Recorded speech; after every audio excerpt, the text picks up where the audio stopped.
Welcome to EF Pod English. Brought to you by EF Education First and Englishtown. Learn anytime, anywhere. Pod English Upper Intermediate 74. Investor Talk.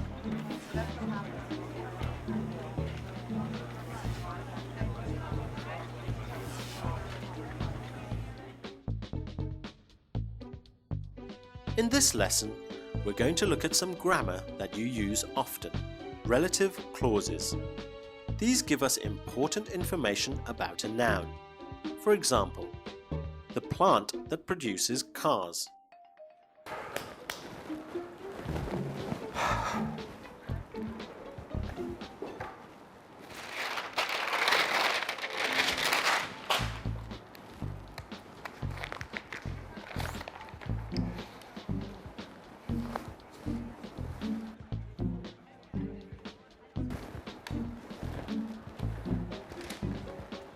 Now let's watch the following short film where two colleagues are discussing a visit.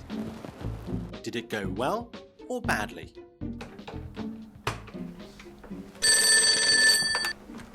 Hello. Hi, Michelle.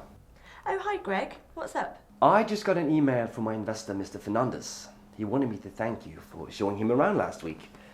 Did he get to see everything that he wanted? Yeah, he was really interested in checking out the factories that are making the new line of cars, so I took him out there and George, the plant manager, gave him a tour. Good. Did he visit our research and development offices?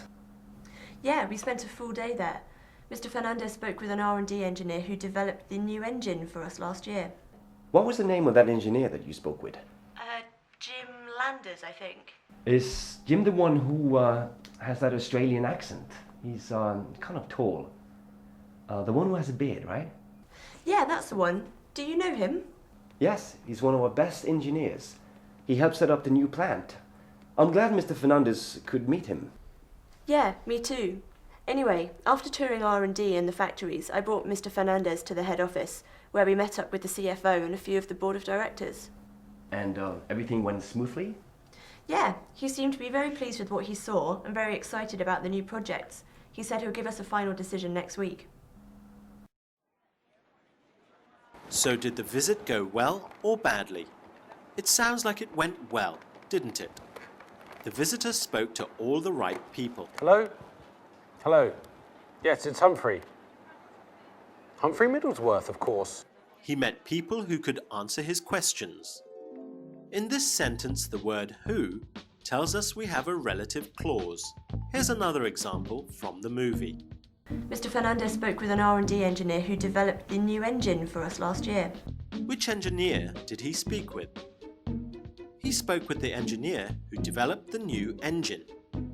This information is really important. It helps us identify which engineer out of maybe hundreds. This is called a defining relative clause. It gives us key information about a noun. Without this information, we can't understand the meaning of the sentence. Let's see another example from the movie. Is Jim the one who has that Australian accent? He's kind of tall. The one who has a beard, right? Ah, we're getting closer. Now we know he's the one who has an Australian accent.